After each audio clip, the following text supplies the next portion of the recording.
Muy bien. Entonces, con base en esa objetividad feminista que habíamos discutido antes, es que Harding propone lo que ella llama las epistemologías del punto de vista. No es una sola epistemología, sino que es un grupo diverso que retoma diversos aspectos señalados anteriormente sobre la relación entre género y producción de conocimiento. Siguiendo esa idea, es imposible separar el carácter epistemológico de un saber o práctica del tipo de sujetos involucrados en ella.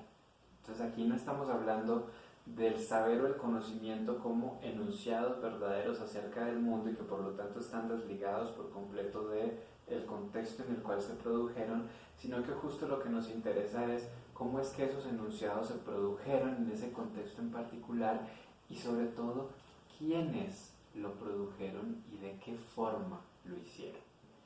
Entonces, de ahí la importancia de la pregunta que se hace Harding, o más bien que atraviesa buena parte de la reflexión de Harding. ¿Desde dónde se construye una ciencia feminista? ¿Desde las prácticas de las mujeres en los laboratorios o en las disciplinas científicas eminentemente masculinizadas? ¿Desde las prácticas científicas donde predominan las mujeres como practicantes? ¿Desde los sujetos subyugados? ¿Desde una teoría del trabajo femenino? O sea, si ustedes ven a lo largo de todo el texto, ella va abordando todas estas distintas perspectivas y entonces nos va dando elementos de discusión pues bastante diversos y bastante amplios, ¿no? Que no coinciden, ¿no? De nuevo, volvemos. Tratar de mirar todas estas distintas perspectivas y alternativas no nos van o sea, la suma de ellas no nos va a dar un gran todo que va a solucionar el problema, sino que justo nada más abordan una manera de entrar a esa pregunta y de tratar de elaborar una posible estrategia. Y que, como les había dicho ya en algún momento antes, muy probablemente esas estrategias más adelante también van a entrar en ciertas fricciones y conflictos. Entonces aquí no estamos hablando de hacer una solución última, ¿no? Una solución que ya acabe con los sesgos de género, sino de diferentes estrategias que se van moviendo en distintas direcciones y que van tratando de aproximarse y de tratar con aquellos aspectos que cada una de ellas va a ir delimitando, ¿sí?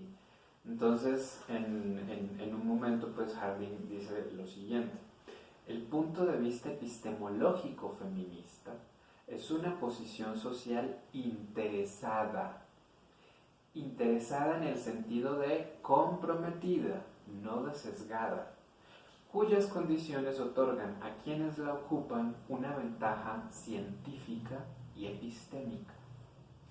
La ventaja científica tiene que ver con la posibilidad de captar aspectos de la naturaleza y de la vida social que por lo general quedan fuera de las investigaciones basadas en las características propias de los hombres. Las ventajas epistémicas tienen que ver entonces con que lo concreto no se sustituye por lo abstracto.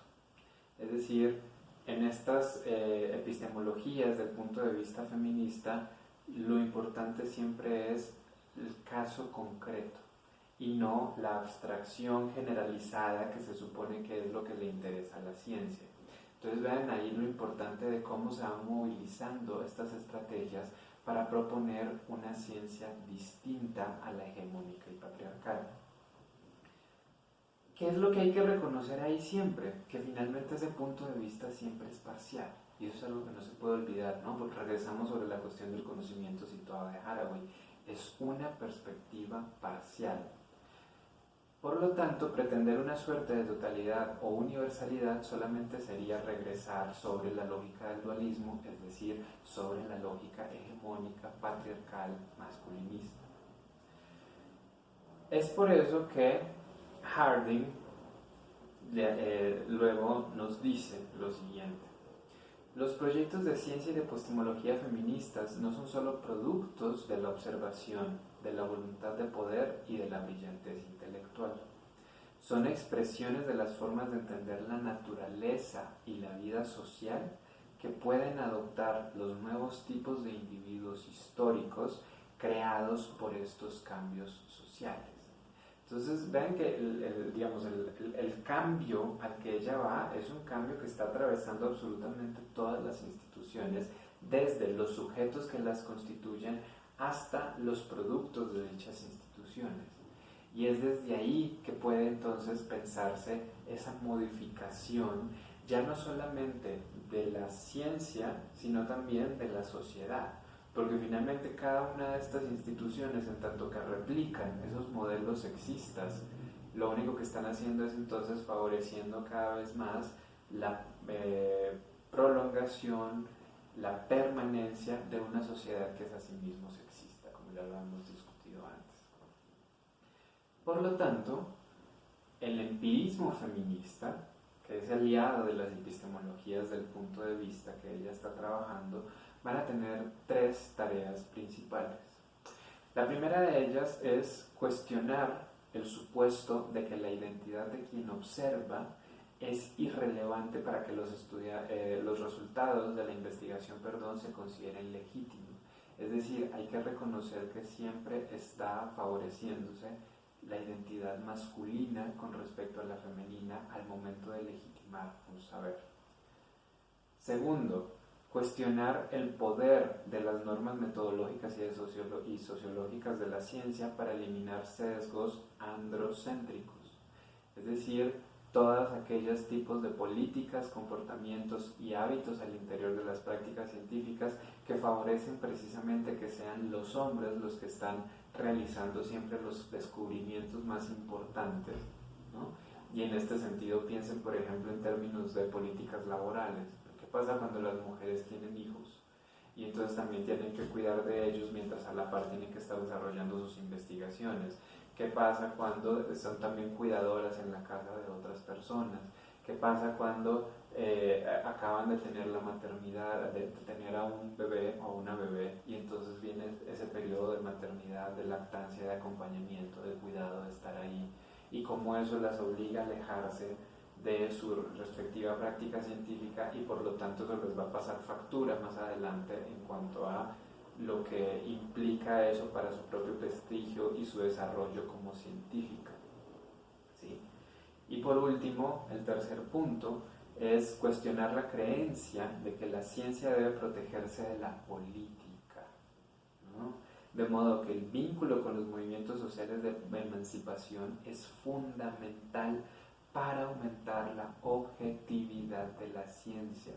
Entonces vean que aquí lo que nos está diciendo Harding es que esta noción de objetividad no es una de neutralidad axiológica, es una noción de objetividad profundamente política, donde lo importante es la proliferación de estos puntos de vista, de todas estas perspectivas parciales, ¿sí? Ahora,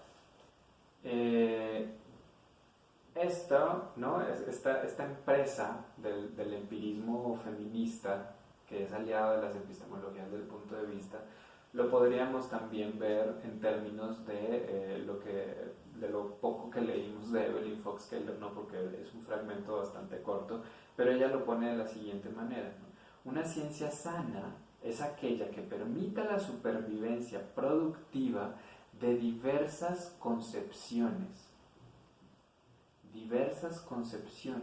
de mente y naturaleza y de sus correspondientes estrategias diversas. Según mi visión de la ciencia, lo que se buscaría no es la doma de la naturaleza, sino la de la hegemonía.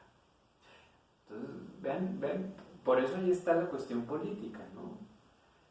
No es dominar a la naturaleza, como generalmente se ha creído que es la labor de la ciencia. Lo que hay que dominar es que haya un punto de vista que se imponga como el universal y como el referente de legitimidad válido para absolutamente todas las prácticas, perspectivas y aproximaciones al estudio de la naturaleza.